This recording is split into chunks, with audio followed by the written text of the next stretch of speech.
it's always easy to see. Everybody does this, right? Hindsight being 20/20. That too, but also it's always easy to see the problems with other people. Oh, right. Especially the ones you got. But it's so hard to see the issues within yourself. That's why other people are there, so they can reflect that back to you. That's literally what judgment is. Ooh. How many times have you been in a conversation, just listening, and somebody is talking shit about somebody else, and you're like, you do that all the time. What the fuck are you talking about? And they're mad, and they're saying all this shit, and she does this, and she does that, and look at her with these fucking pants on, blah, blah, blah, blah. And you're like, bitch, you're wearing those pants right now. What the fuck are you talking about? But then you got to zoom out even more and observe you judging the judgment. Yeah. Because you don't like what she's doing because you've done it. Or that happened to you, or you're that person, yeah. That's how you fucking really learn, because your triggers are your gifts. That's where the work is to be done. So get the crying out of the way and then be like, whoa. Yeah, cry, grieve, get the denial, see right, where but then skip all the bullshit and go right to gratitude. Yeah.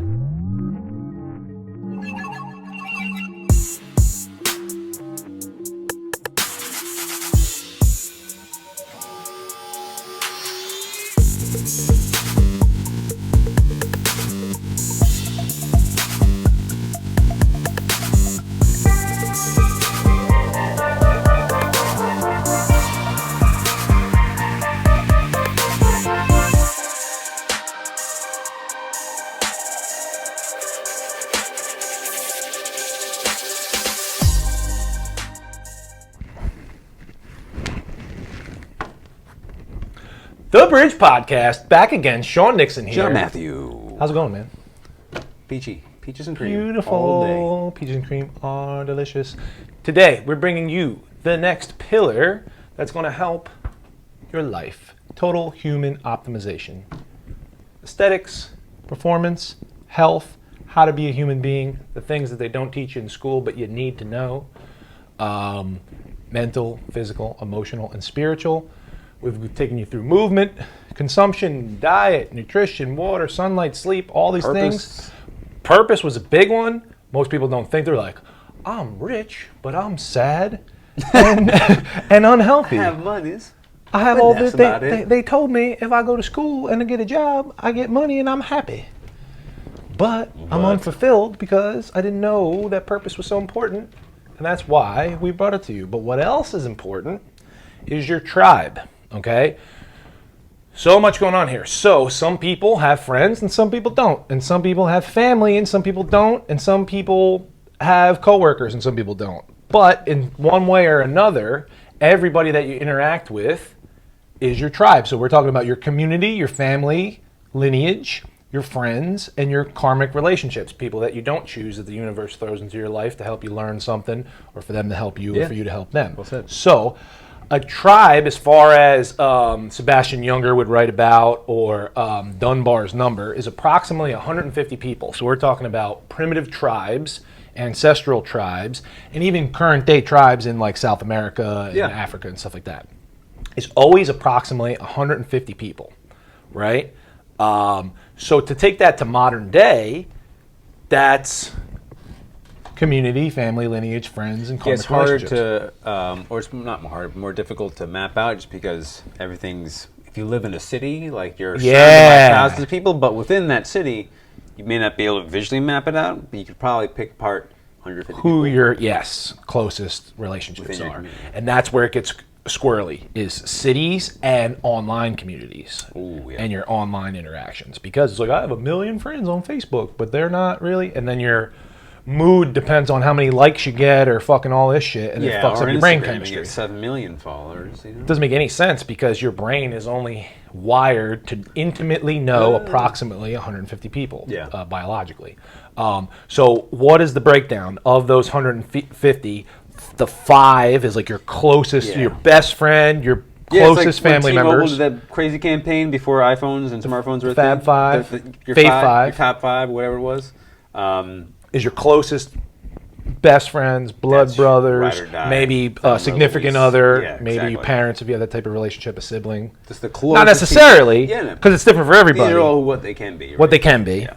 And then 15 would be, I guess, your like support group, beyond that, so you have your closest, crew. Yeah, your crew, your sympathy group, sometimes they call it, or the people you can lean on for emotional support. Cool. Because that's a next step in terms of relationship when you can lean on someone for emotional support rather than just being kind of like fun friends. Yeah, fun friends, acquaintance and shit. Because friend is another word like love and God and genius that gets bastardized.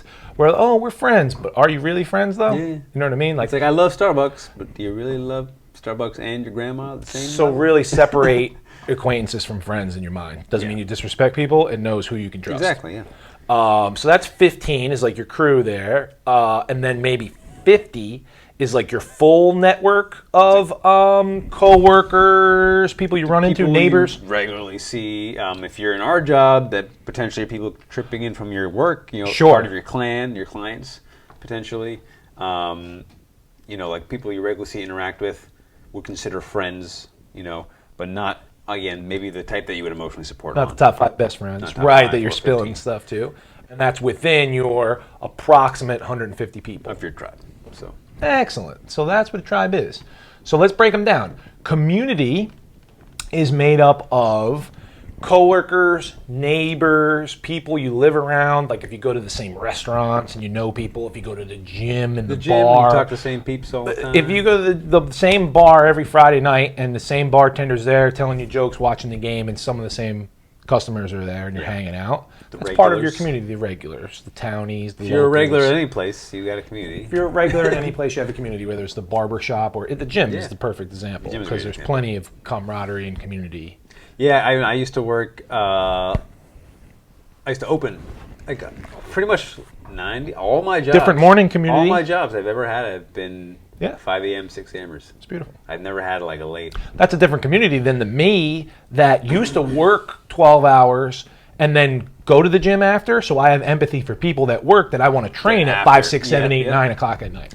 And it's funny, like those two distinct groups are usually the most regular times because, like, if you're crazy enough to go work out at 5 in the morning, you're or 9 at night, or late at night. Those were the crazy same types of people, just different, same morning bird or early bird and night owl. So within community is really shared space is what we can kind of say it is. That's why I like that you brought up that can be environmental, so that can be like my neighbors. Yeah. That can be the mailman. That can be the guy I always go to that Italian restaurant, the waiter that knows me. Yeah. But it can also be, like you said, digital shared space, right? So the people who follow you on Instagram or who you interact with regularly on Instagram, because you could have. Because that's the difference. Like you said, friends and followers are one thing, but there's meaningful interactions that take place on social media and the internet in general.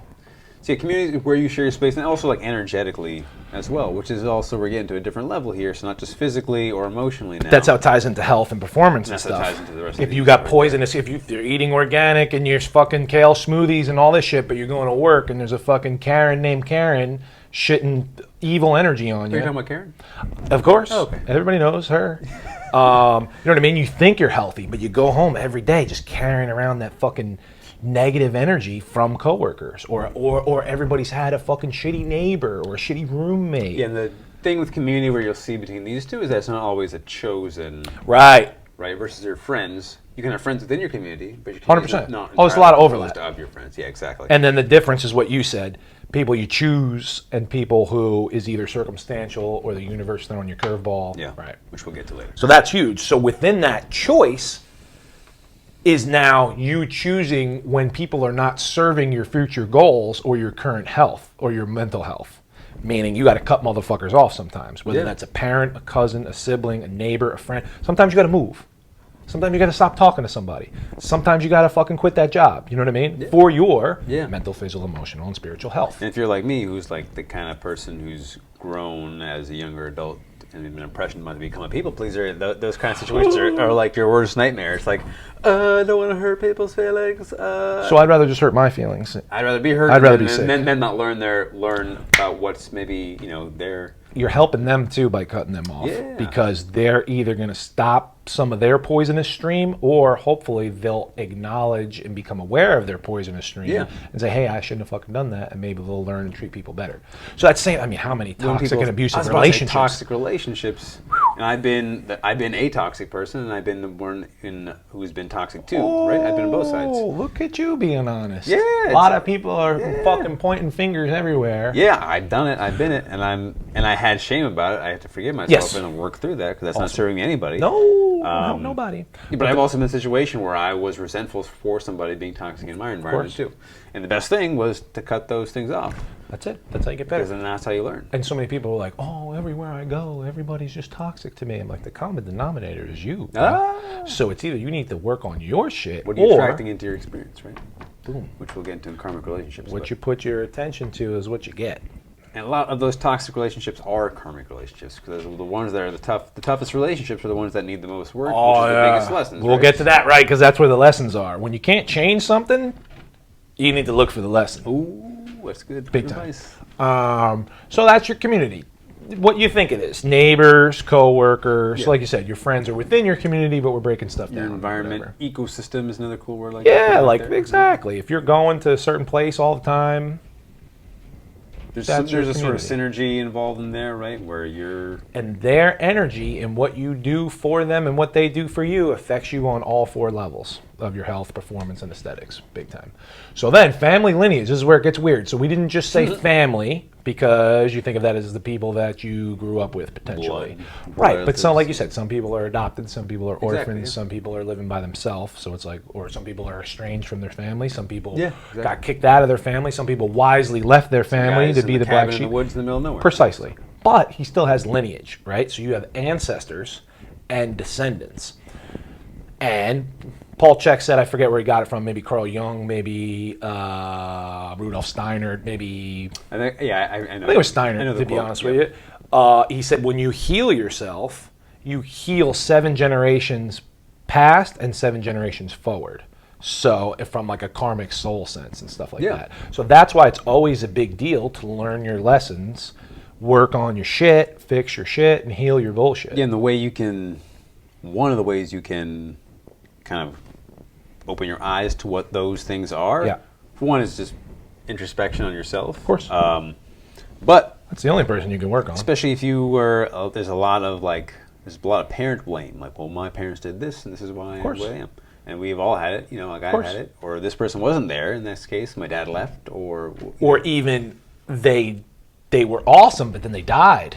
Yeah. Or they were awesome and they got a divorce and had to move out, Yeah, and they were shitty and they died, and then you have to... that's a fun one. Wayne Dyer talks about that one really well, because he's as successful. His dad left him and his family. His dad walked out on him when they were younger. He found out later, he's a professor now, and he goes to his grave, and he's going there with this rage, this anger. And this, I've had that. And the video is worth watching because he's telling it is great. But he has this awakening moment, and I'm pretty sure that right after he has a reconciliation of the emotions with his father, he goes and spends 14 days, writes an entire book that becomes a national bestseller, and then it becomes one of the greatest spiritual teachers in our modern... You're blowing my mind right now, because that was where my biggest thing was, when I forgave my father, which was, many years after he died. I couldn't even make up a number, but many, many years after he died. Because I went around drinking the poison thinking it was going to kill somebody else all the time. That anger juice, you just sip on it. I hate this motherfucker. Shotgun some anger juice. I hate this motherfucker. I'm going to drink this poison. That's only you feeling that anger and that hate. When I didn't even really at the time do it in some like prayer meditation, like talking to his dead soul type of thing, or at the grave site or anything like that. I just forgave him and moved on.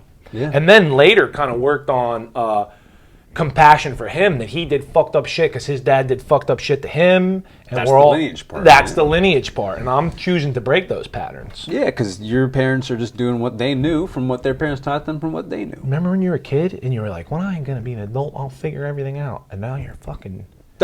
Dude, I'm like 4 years away from the oldest my dad has ever lived. Yeah, I think... Died when he was like 39 or 40. Yeah, my dad died when he's 58. So that's young. Yeah. So like in 2 years, I'll be halfway there. You're gonna be passing him by in the left lane soon. Yeah. That's a weird thing to think about. Super weird. Yeah. But when you think of it on a fucking cosmic eternal sense, all you can do is take care of your shit, and it fixes all the other shit. And even if you don't want to believe that, which it doesn't serve you to not believe that, but let's pretend you don't believe that. how does it serve you holding on to all that baggage? Yeah, like you said, like that, it's poison. You know, like I believe that Literally. Don Miguel Ruiz says that you hold that poison when you think it's holding for somebody else. Just like when we say when you judge somebody, you reveal more about yourself than the other person. Always. When you're angry at somebody, you're holding the fucking blade by the handle, or by the knife by the blade. You're holding the knife by the blade. Yeah, you're holding on to a hot coal thinking it's going to burn them, and you're just burning you. So the best thing to do is let it go. Yeah, so how can you so whatever goal you have, how can you become that if you're in this moment staying in the person who's angry at this person? So I'm glad you tied it back to fitness, because so many times we've seen people that are overweight because they ate too much, and you don't get to the why of how they ate too much because you're a trainer and you just want to give them burpees and salad and fucking running on the treadmill. But I like to get to the deeper why, and like you said, the how you want to be when you get to these physical goals, right? So you lose the 50 pounds, but you haven't reconciled your father being shitty, and that's why you ate a whole box of Oreos every night and cried yourself to sleep anyway. Yeah. So when you get to those goals and you haven't dealt with the internal shit, you just go right on back. Yeah. More than 80% of people that get to their fitness goals, America doesn't have a problem getting to the goals, it has a problem sticking to it. Right. Relapse. People go relapse because right of, back. You know, the Biggest Loser, we do all the what correctly-ish, and then because there was no change internally and there was no reconciliation of the why or the how, 100% of them went backwards, and a large percent, I forget the number, went more backwards than they fucking started. Not good, because they didn't deal with the shit. And then they get no help. No help, because they didn't deal with it. When you're only thinking physical. This is why. This is the whole point. This is why we started. This is the whole point of the goddamn podcast. The layers, right? Where if you only deal with the physical, you're fucking up. And then I was only dealing, me personally, I knew how important mental was. And I was like, fuck emotions. I don't feel nothing. I'll just read Marcus Aurelius and stuff my sorries in a sack and fucking be numb the whole time. And that shit fucking builds up too. Oh, yeah. And because then you have some spicy fear and anger that you just build up and you explode on other people. And you're like, that's always fun. Dude, that's always fun. And then when you're... Thanks for a good dinner party. When your words and your actions don't match your emotions, you're like, I'm fucking fine. I'm not fucking mad. Yeah. All right, dude. Here's your change. You're like, oh, you're very healthy, huh? Or you could be fucking shredded and mentally tough. But when you're doing shit like that, when your words don't match your emotions and your actions don't match your emotions, you're fucking up. Because let's zoom out. All right, you're super shredded. And then, in 20 years, your body's going to start losing muscle mass. You're going to gain weight. Your hormones are going to shift. And then, oh, look, you're not shredded anymore. What are you going to do? What now? What now? Speaking of what now, I had, I don't know about an epiphany. That's being a little fucking profound. Dramatic. Just a little dramatic, even though I have we do have regular epiphanies. We have regular epiphanies. This was more of just a thought. That my identity was tied up in, just like we've talked about athletes who think that that's who they are, and then they retire at 33, and they don't know who the fuck they are anymore. So they go back in the sport they shouldn't? Or worse, or they just don't know how to handle retirement. Or like we said, like a mother who instead of being a beautiful feminine being that has so many things to offer, they're like, I'm only a mother. And then the kids go off to college, and you're a fucking mess because that's who... Yeah. What you identified by as being that.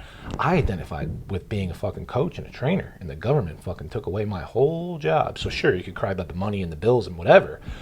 I was barely crying about that. Like, I was, but I can get over that. What I couldn't get over with was they fucking took away my identity. And then, which was my fault. And then, which is where you fucking saved my life. I was going to throw a fucking toaster in the bathtub, and you were like, no. This is where you didn't have time to do digital shit, but now we have time. We're going to do podcasts. We're going to do YouTube. We're going to help people in a different way. And if you think about it, it's going to reach more people than the 12 people that you could fucking touch in one day at a gym. You could still reach fucking 6 people at a gym and then millions online. Yeah, I'm doing a nutrition talk for the yoga studio I teach for this weekend. And I'm just doing it's going to be like a 45-minute thing with some questions after, but I'm doing my write-up, and I'm tying in it's really just about what we're talking about, change on a more profound aspect, and I'm using, for this specific example of this presentation, just nutrition, fitness, physical, weight loss goals, but the deeper meaning behind change as a whole. And sure. I came across an epiphany writing yesterday, tying in the stages of grief. The sure. Because all change is some sort of death. Two objects cannot occupy the same space. If you're trying to be a different person, if you're trying to gain 10 pounds of muscle or lose 50 pounds of fat, that person has to die. Yeah. And that's, so when we talk about grief, what are we grieving, what are we mourning? We're mourning the death of our old selves. And what's that first step? The first step is denial of your experience, right? So if you're at any moment experiencing any denial of your experience, you know something's about to die. So you can use that as a telltale sign. What's happening? Study your experience. I'm in denial of something. That's a clue. That's a breadcrumb. That's a clue to the next step, because I know all the other 4 steps of grief. So that could be the mental and emotional reason for people swinging back and blowing their diet and eating too much again, because they haven't killed that old person. It's still there. So it's still there. They're occupying the same space. One's going to win out. So you're either in denial of that, and you're always going to fall back to old default patterns. The default patterns are pretty strong. So 1 is denial. What's 2? Pull them up, because this is that was fucking full-blown genius. Because when you see these and you're aware of these, well, this is how I got to it, because a big part of, so this ties into 2 of the main philosophies of mystical philosophies that I find very powerful to incorporate into change and identify with strongly because of my experiences and how I've learned is Taoism, and then also alchemy. Those 2 things have made themselves very profound to me, or prevalent to me. That's the word I'm looking for in my spiritual path. And for me, I think I talk about preparation is everything. What are you preparing for? You're preparing for death. Essentially, all of life is preparing for death. When you look at it that way, it takes a big pressure off of the whole experience, for one. But then you get to break down what is part of the preparation. You know, we talk about awareness being the first step, right? Because you can't know you're in denial until you're aware that you're in denial. Yeah. And so one of my major second steps, there's a couple intermediary, but acceptance is a really big one, right? Sure. Once you're aware of what is, accepting you're like, all right. Is the hard part, because now we can do something about it. Yeah, you can be aware of it, but you can be in denial. Right? Oh yeah. Which is so many people are like, I do this and I do that, and they just talk about their bad patterns. I'm like, you've done the hardest fucking step. You know it. You can see I always do this. But then that reinforces it. So right. Yeah. Words are powerful. Spelling. So denial is the first one. It's the first stage, right? Then you have anger. Then there's depression. Then there's bargaining, and this is the last one. Acceptance is the 5th stage. So I saw that, and I'm like, let's work back from there. What a coincidence! It fits in right in with alchemy. It fits in right in with my system, but the system that I'm observing. That we're utilizing. So wait, what's 2? Anger. So you deny it. So you're trying to. You're grieving. And it's so easy to see these in all of us, and also in nature, and also just the world. So I'm denying my experience. And then the trainer, coach, nutritionist is like, you fucking ate too much over the weekend, and now you're angry. And you're angry at yourself. Yeah, exactly. So I can't fucking do it. I can't fucking because you didn't kill that old person. And they're only seeing surface level of you eating too many calories, but you're not realizing you're in anger because you haven't killed that next person. You experience anger and over again. Eventually, you kind of get to that defeated, apathetic place, and now you're depressed. And that's 3? Depression? Yeah, and I'm like, well, I'm never going to fucking do it. And then there's bargaining, where it's like, well... Okay, well, what now you're going to... What's the trade-off here? What's the trade-off is your old self versus your new self. The self-bargaining in your head is the best shit. That's all the bargaining is. Like, well, is this worth what it's been worth, this whole stage? I'm so close. If I can accept all what needs to be done and what is. Anybody that's ever been on a tough diet does that bargaining. And I'll just start Monday.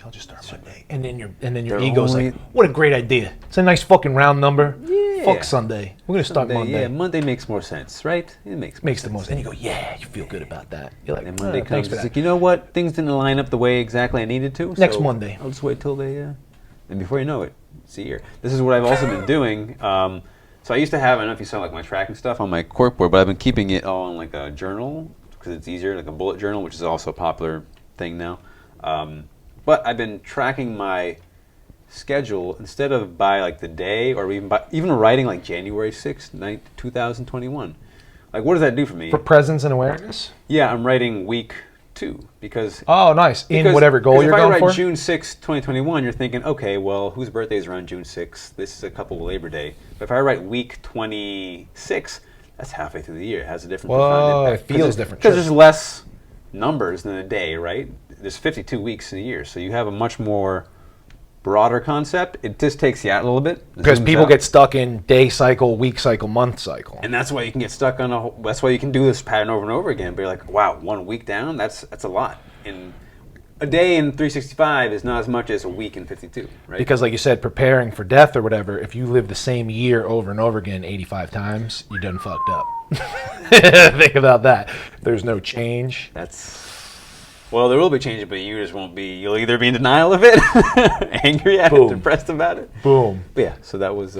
That's beautiful. So think about that. Whether you fucking think about your ancestors or not, it's a big deal. Yeah. Specifically, because then that some people are thinking is some woo-woo hippie shit, perhaps, even though it's not, because it's scientifically backed. But the science of epigenetics is, sure, you can't change your DNA, but what you can't change your genetics, but you can change your epigenetics, which is approximately your grandmother, your mother, and you, their environmental factors, how they ate, what stress, whether there's abundance or scarcity around affects your genes. Therefore, you can change what switches are flipped in your DNA and your genetic code and your epigenetics, along with your children and grandchildren, by the choices you make right the fuck now to exercise, sleep, drink water, think positive thoughts, be kind to people, and eat good food. All 100% of those things you just said can change your gene expression. Gene expression is what 100%. Genes... You don't know how genes operate. They're just little strands. Switchboards? Yeah. You think of the double helix, but all that's made up of is just different proteins, and then just things either get activated or inactivated. You can flip those switches. I'll never be African because I don't have that fucking DNA switch. Yeah. But... Imagine if you could, though. That'd be kind of cool. Yeah. But to have cancer or not cancer, whatever the fuck, you control that type of stress. And talking about health and nutrition, too, as well. Nutrigenomics. Nutrition can change what you put into your body, which becomes your cells. Can actually change gene expression. So now you're helping out your descendants. We talked about descendants now. But the TV just told me to wear a mask and gloves and eat McDonald's and sit on the couch and order delivery food. That's because we have pills to help you. So if you get sick, don't worry about it, because we're going to make you sick and then sell you not even the cure. They don't claim that it's a cure. We're going to sell you don't confuse medication with medicine. Ooh, let's write her down. That's a fucking write her down right there, folks, because medicine saves your soul. Whoa. Medication keeps you numb. Medication is just uppers or downers. You know what I mean? Well, there's antibiotics, which is just carpet bombing your good and bad bacteria. Then there's medicine of, like, does it slow you down or speed you up type of shit. Are you too hyper and you need... Well, I mean, I've seen that within my family having a negative impact on people. Right. Well, clients, okay, well, this number got tight. We'll just adjust the medication. Click the medication. And we'll just taper you up and down for the rest of your life. But real medicine centers you and pulls you to homeostasis, whether you're too up or too down. You shouldn't have to be on medicine for the rest of your life. Medicine is meant to heal. And then keep it moving. And then healing is done. If you've been on the same medication for 5 years, you're not healed. You're just adjusting your perception of your illness, essentially. People that are on blood pressure medication or type 2 diabetes medication, I'm like, the fuck are you doing? You need to slap your doctor in the face and get a new one and start taking care of your shit right now. Or anything for autoimmune disease, like, I have a skin rash, so I'm going to keep eating gluten, dairy, sugar, and bullshit sitting on the couch. And take antibiotics and rub cream on some shit. Got bacteria, immune system. Yeah, but people don't know that, though. But we're here to help. We're here to help. So that's why family lineage is a big deal. Mental, physical, emotional, spiritual health, whether it's aesthetics, performance, or health. So your friends, once again, we said, do not confuse acquaintances and people that you're friendly with your real friends. Real friends have your back no matter what. Friendly people will cheer for you even if you're on a path of fucking your shit up. A real friend will tell you the truth. Yo, motherfucker, you're fucking up. You need to stop right now. Slap. Yeah. See what I'm saying? Friendly people will cheer for you when you're sailing off the cliff. You're doing great. You're doing great. You're doing great because they need to get something from you, or they like your energy, or it's a fucking... You can still be friendly but not be a dick, though. Absolutely. Yeah.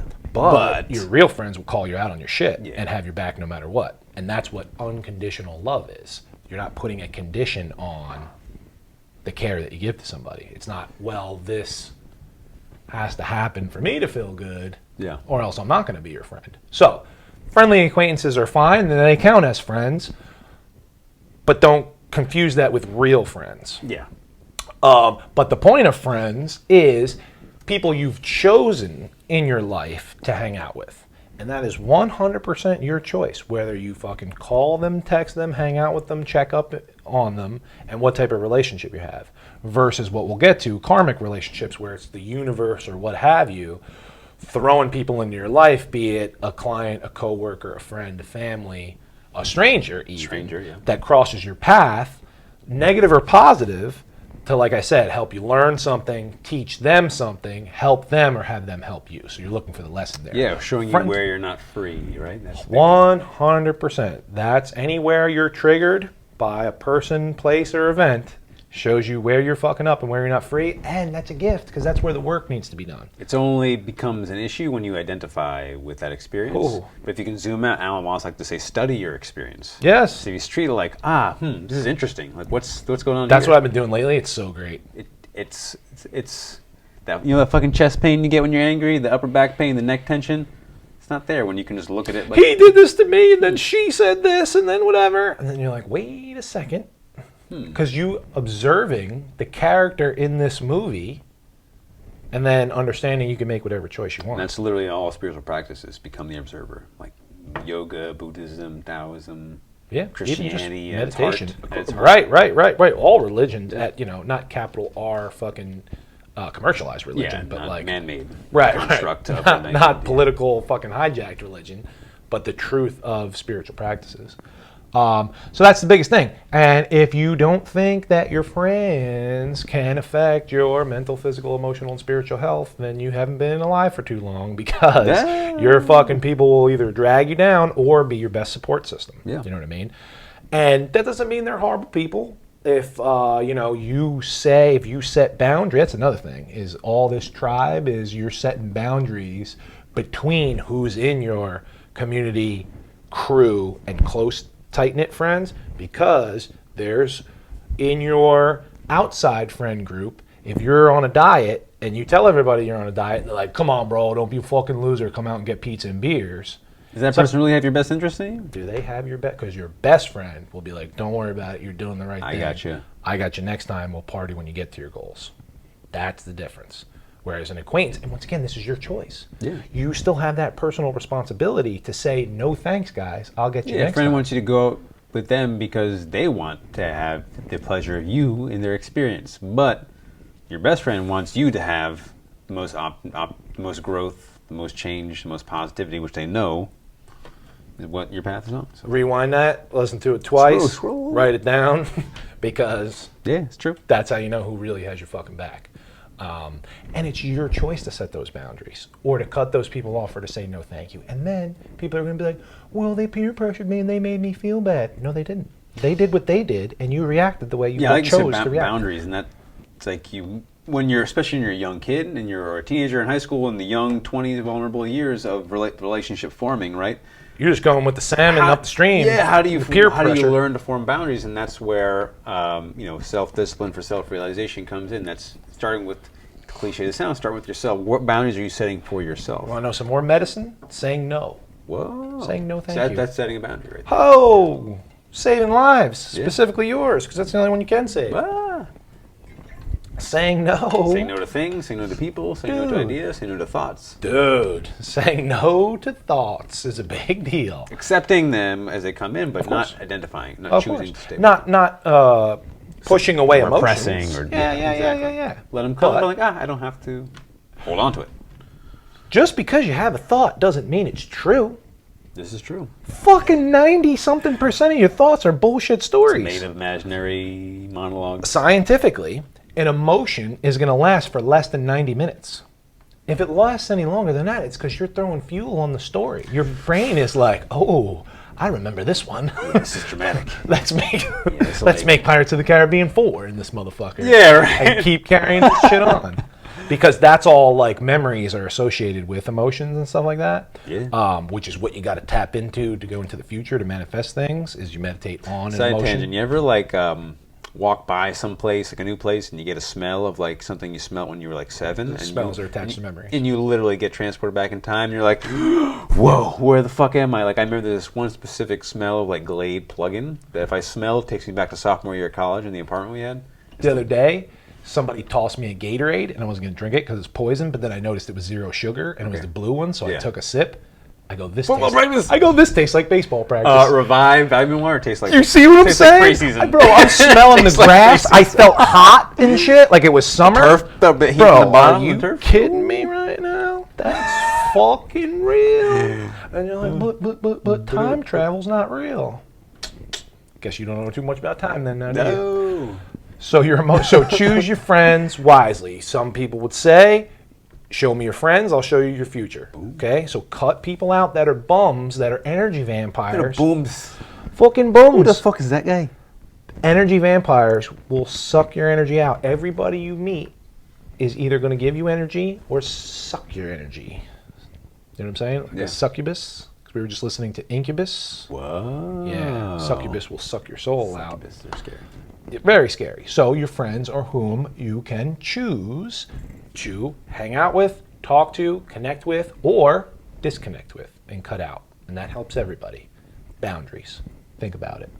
Karmic relationships, on the other hand, are gifts from the universe and not always positive. And if we were to make up a fake number, maybe oftentimes negative to expose a trigger and show you where you're not free. In the moment, seemingly negative? But that's what I meant. Yeah. They're all 100% positive because life is always perfect. But in the moment, right, it's a lot of rocky curveballs where shit seemed terrible at the time, and then sometimes years later, if you're a little slow to this game of life, you're like, oh, fuck, I learned so much from that. Same thing, all right, I haven't had a million like sexual romantic relationships, but like every single one of those is a fucking lesson to be learned for the next one.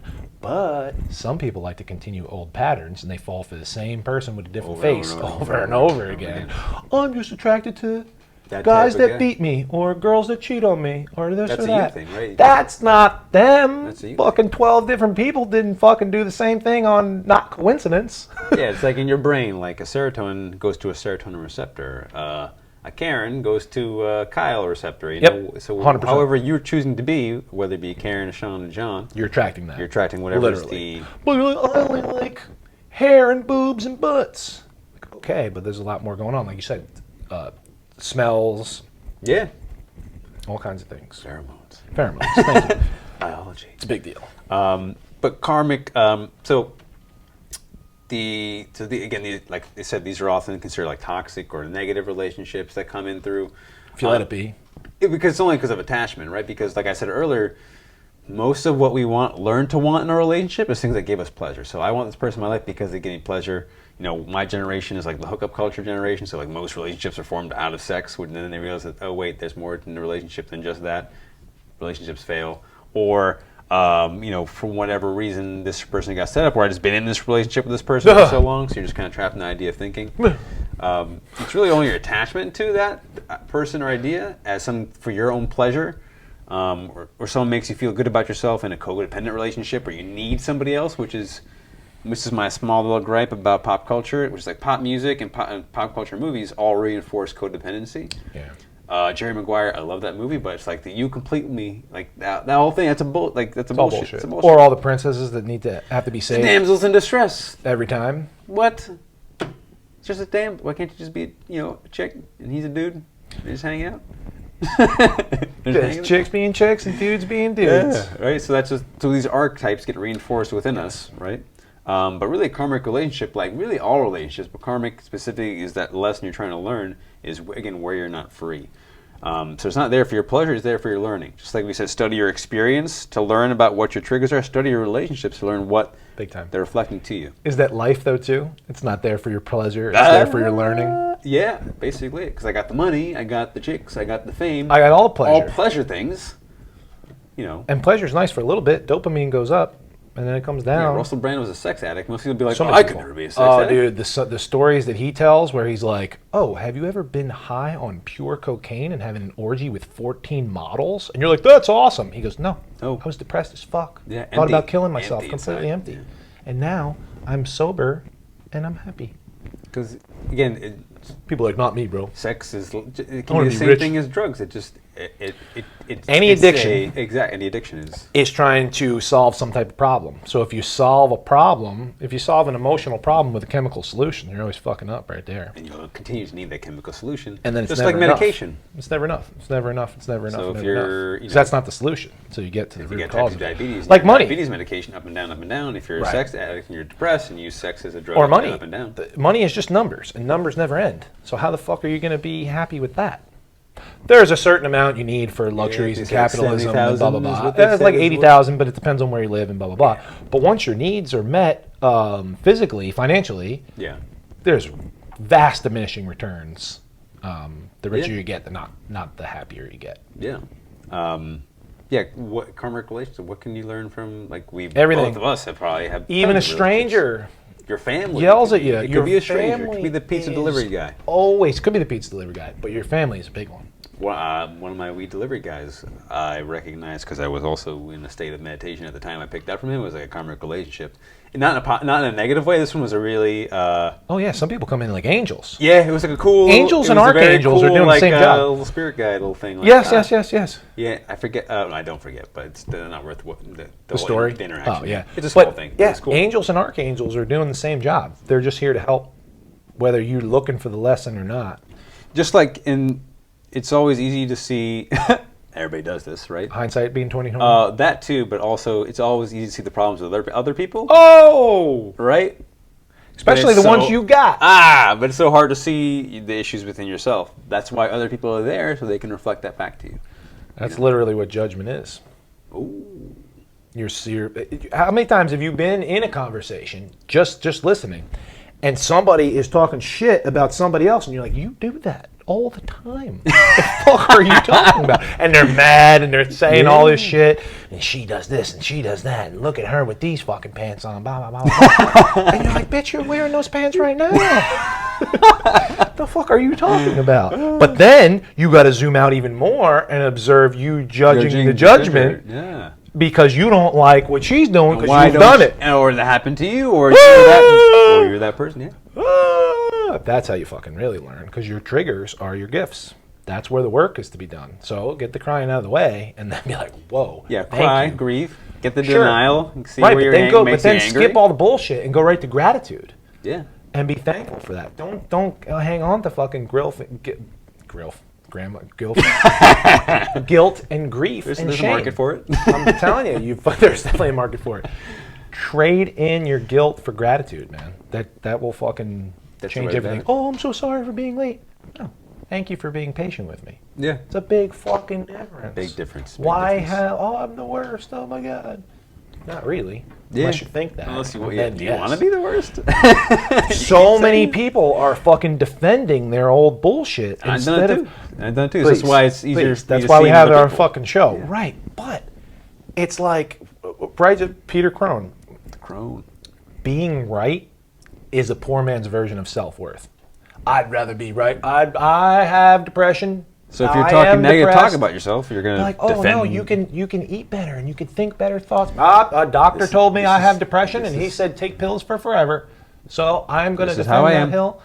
And people are like really stuck to their old shit, like proud. That's why pride is like a deadly sin and shit. Yeah, like the people like you were saying earlier, like how many people are friends that we've met or people you've met that almost like are bragging about their negative, their negative patterns. Love it, but like I'm aware of it.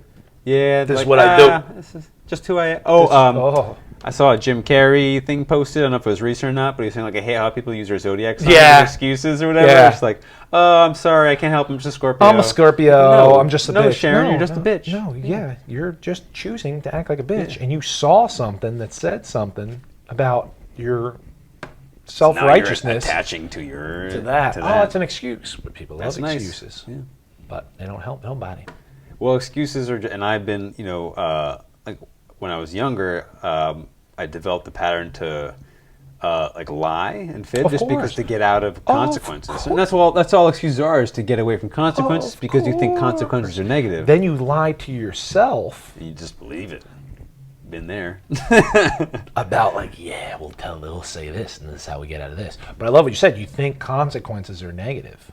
Wow. Yeah. That's huge. We're all trying to escape the consequences of our actions, but we don't realize that the nuggets are right facing it, facing it head on, Ooh, well, if it isn't the consequences of my own actions again and again and again, and the universe is like, okay, they didn't learn this test, so we'll send it to them in a brunette this time. And we'll send it to them in an angry coworker. And we'll have somebody cut them off in traffic. Ooh. Universe is just like, well, still angry. Still not. How's he doing today? Still not. Okay. Still angry. We'll circle back next week. Still blaming everybody else. We'll see. Okay. Or you could take ownership and personal responsibility for your shit, not blame nobody else for nothing. But you're like, but he did this and she did this. Yes, they did. Yes, they did. We're not denying that horrible shit happens. Horrible shit has happened to me. Horrible shit has happened to you. But that's not who you are. And more importantly, you can't change the past. You can't affect what other people say and do, but you can 100% of the time control your thoughts and actions. And, it's perfect to talk about this for tribe, because if you can do that, and if you can heal the wounds within yourself, you've just helped heal your community, you just helped heal your family lineage, you're healing your friends, and you're reconciling and potentially healing all your karmic relationships. All by accepting, being aware, accepting, and being grateful. And it doesn't hurt you at all. In fact, I would say it's the fucking point of life, but but maybe another episode. But when you light your candle, you can just light other people's fucking candles. Yours doesn't have to go out. Yours doesn't go out, but then the light shines brighter in your community and your tribe. Because you're lighting up other motherfuckers. And you're living in a community of like and light-minded individuals. Like that one there. When everybody wins, everybody wins. When everybody does better, everybody does better. Somebody has to lose. That's what the world has taught me. You see what I'm saying? I don't want to be a loser. Right. Well, the Being news wrong teaches is being a you. loser. But that's the I gotta difference be right. between your tribe, in the sense that we're describing it, and tribalism. Ah. Us versus them shit, liberals versus conservatives, and that's never good, because then you have the enemy and the team, the enemy and the tribalism, the good and the bad and whatever. That's where shit gets sticky. If human beings only had one hand in the center of their body, there wouldn't be left and right. There'd just be hand. America's the greatest. It's the greatest country. It's okay that we bomb other countries for their resources. What? Why is that okay? You never stopped and thought about that. Doesn't mean wrong being proud of your country, but you say we're the best. You're making someone else the worst, right? Right. For what purpose? Right. Like I said, ego. I love America just because it was born here, and the beautiful opportunities that it does have, and the freedoms and like that. As an American, but I love it the same way I love the New York Giants, where I understand it's a fictional construct. And if you see the Giants making a bad decision, you're like, hey, I don't disagree with that decision, not because I hate us, but because I want us to be the best, right? Exactly. What's best for this imaginary lines in the dirt that we're drawing, and do I want us to kick the field goal when we can go to the playoffs and we have Aaron Rodgers? No. So I disagree with that decision, but I'll support the team no matter what because I love it. But that's I agree with I think it was Jerry Seinfeld. He said, "You're just rooting for the laundry. You're just rooting for the colors." That's what it is. That's it. When Rodgers is gone and it's somebody else, you're still going to root for the green. 100%. I'm a Brett Favre fan, Aaron Rodgers fan. Going to be whoever it is. Brutal. But that's a perfect example of sports, because so many people get emotionally tied up. People getting in fights at football games. It's a fucking and the guys in the field are hugging it out, but the fans are the ones that. Isn't that hilarious? Dude, you throw a fucking brick at it. Tom Brady and Peyton Manning, Tom Brady are dabbing. I'm like, yo, bro, that was an awesome game. They just played golf yesterday. Exactly. They're millionaires. They're chilling. They're friends. They're having a great time. And you hate somebody that's wearing their colored T-shirt? Slow down with the tribalism, guys. So the tribalism is duality. That's not what we're talking about. And tribalism is, again, like you talked about, survival mechanism, right? It's all survival mechanism. My team loses, my team dies, I die. Yes. Survive. So warring tribes back in the day was because they didn't understand the whole planet as far as abundance of resources. And maybe because of technology, they did have scarcity of resources, like if you're a nomadic type of tribe, per se. So you had to steal other motherfuckers' resources, or at least fight for land and stuff like that. Now that we have the internet, you can understand that there's more than enough resources for everyone. There's nothing but abundance. Therefore, there's no reason to hate somebody, fight somebody, just because they're a different color, a different gender, a different nationality, or a religion, for the love of God. Yeah. Fucking ridiculous. Constructs. We're just attached to constructs. So become aware, okay? So your tribe, that's how it negatively or positively affects your mental, physical, emotional, or spiritual health, and it is 100% your choice. Take responsibility and ownership for your shit. Fix your shit. That helps fix your community, your family, your friends, your community, your tribe. And then everybody does better. We'll see you next time, guys. Tribe.